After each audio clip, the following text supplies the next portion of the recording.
안녕하세요. 복잡한 지식을 아주 명쾌하게 풀어드리는 시간입니다. 오늘은 우리 생활에 정말 없어서는 안 될 에너지죠. 바로 전기의 핵심 원리를 한번 파헤쳐볼까 합니다. 눈에는 보이지 않지만 이 세상을 움직이는 이 거대한 힘의 비밀, 저랑 같이 풀어볼 준비 되셨나요?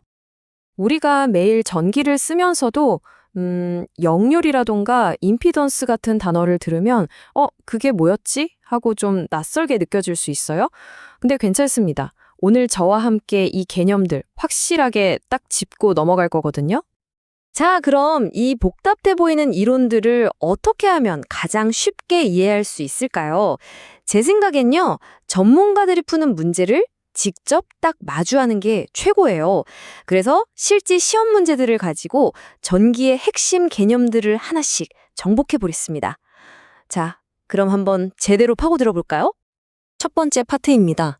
여기서는 회로의 기본 언어를 배워볼 거예요. 그러니까 전기가 어떻게 흐르고 또 어떻게 제어되는지에 대한 핵심 어휘들을 익혀보는 거죠. 자, 첫 번째 문제 나갑니다. 역률이라는 단어 혹시 들어보셨나요?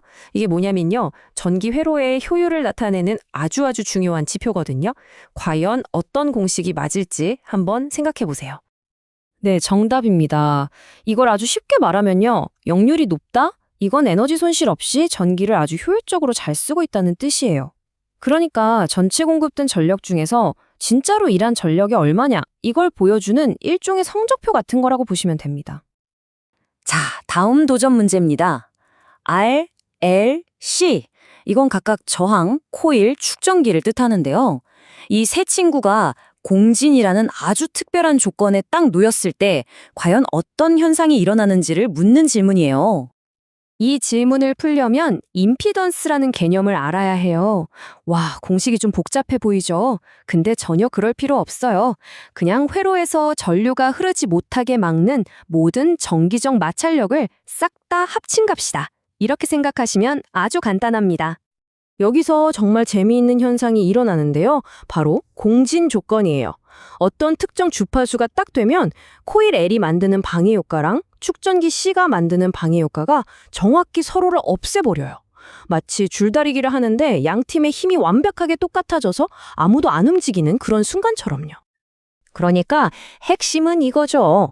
방해물, 즉 임피던스가 거의 제로가 되니까 길이 그냥 뻥 뚫리는 거잖아요. 그래서 전류 I의 흐름이 가장 강력해지는 겁니다. 네, 그래서 정답은 바로 전류였습니다. 자, 다음 파트로 넘어가 볼까요? 이번에는 우리 눈에는 보이지 않는 힘, 바로 전기와 자기의 신비한 세계를 탐험해 보겠습니다. 전기가 흐르면 그 주변에 자기장이 생긴다는 사실 다들 알고 계셨나요? 이 둘 사이에 아주 명확한 관계가 있거든요. 이걸 정의한 법칙의 이름 과연 뭘까요? 바로 비오-사바루의 법칙입니다. 이 법칙이 있기 때문에 우리는 전류의 크기만 알면 그 주변에 생기는 자기장의 세기를 아주 정확하게 계산해낼 수 있는 거예요. 세상의 모든 모터와 발전기가 바로 이 원리를 기반으로 돌아가는 겁니다. 자, 이번엔 OX 퀴즈 같은 문제네요. 전화 주변에 생기는 가상의 힘의 선, 이걸 전기력선이라고 하는데요. 이 전기력선이 따르는 규칙 중에 잘못된 설명이 하나 있답니다. 한번 찾아보세요. 정답은 아주 명확하죠. 우리가 자석에 N극이랑 N극을 가까이 되면 서로 밀어내잖아요. 그거랑 똑같아요. 같은 종류의 전하가 만드는 전기력선은 서로를 밀어냅니다. 그러니까 끌어당긴다는 설명은 당연히 틀렸죠. 자, 이제 저랑 같이 숫자 퍼즐 하나 풀어볼 시간이에요. 좀 복잡해 보일 수 있는데 원리만 알면 정말 간단한 계산 문제입니다. 두 전선 사이에 작용하는 힘을 단서로 해서 전류의 크기를 역으로 한번 추적해보는 거죠. 이 문제를 푸는 열쇠는 바로 이 공식 안에 있습니다. 내용은 간단해요. 두 전선 사이에 작용하는 힘은 전류가 커질수록 강해지고 거리가 멀어질수록 약해진다. 이 단순한 원리를 담고 있는 거죠. 자, 보세요. 문제에 나온 값들을 공식에 그냥 쏙쏙 집어넣고 양쪽에 뜻같이 있는 10의 마이너스 7승을 지워주면 i제곱이 2라는 아주 간단한 식이 나와요. 그럼 i는 뭐가 될까요? 그렇죠. 바로 루트 2 암페어가 됩니다. 보세요. 이렇게 공식을 이용하니까 눈에 보이지도 않는 힘과 전류의 관계를 이렇게 명확한 숫자로 딱 증명해낼 수 있잖아요. 벌써 세 번째 파트네요. 지금까지 우리가 배운 이런 원리들이 실제 물질이나 우리 일상생활에서는 대체 어떻게 적용되고 있는지 한번 살펴보겠습니다. 거의 모든 전자제품에 들어가는 핵심 부품이죠. 코일에 대한 질문입니다. 코일의 아주 중요한 특성인 인덕턴스라는 게 있는데 이게 코일을 얼마나 많이 감았는지에 따라 어떻게 변할까요? 여러분, 이 관계는 정말 중요합니다. 코일을 2배 더 감으면요, 인덕턴스는 그냥 2배가 되는 게 아니에요. 무려 2의 제곱인 4배로 껑충 뛰는 겁니다. 만약에 3배를 감으면요?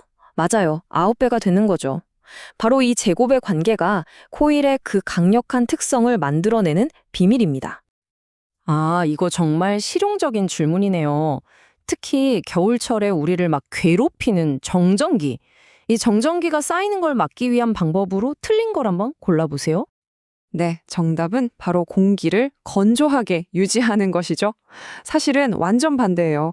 공기 중에 습기가 좀 있어야 몸에 쌓인 전하들이 공기 중으로 쉽게 흩어져서 정전기가 잘 안 생기거든요. 그래서 겨울에 가습기를 트는 게 정전기 방지에 도움이 되는 겁니다. 우리가 매일같이 쓰는 배터리에 대한 질문입니다. 우리가 흔히 말하는 1차 전지, 그리고 2차 전지, 이 둘의 가장 근본적인 차이점이 뭘까요? 차이가 아주 명확하죠. 1차 전지는 편의점에서 사는 것처럼 한 번 쓰고 버리는 건전지를 말하고요. 2차 전지는 우리 스마트폰 배터리처럼 여러 번 충전해서 다시 쓸 수 있는 전지를 말합니다. 핵심은 딱 하나, 재충전이 되냐 안 되냐입니다. 자, 이제 거의 다 왔습니다. 마지막으로 지금까지 우리가 다뤘던 중요한 개념들을 싹 정리하면서 마무리해 볼게요. 오늘 우리가 함께 해독한 이 전기의 코드들 다시 한번 되짚어 보죠.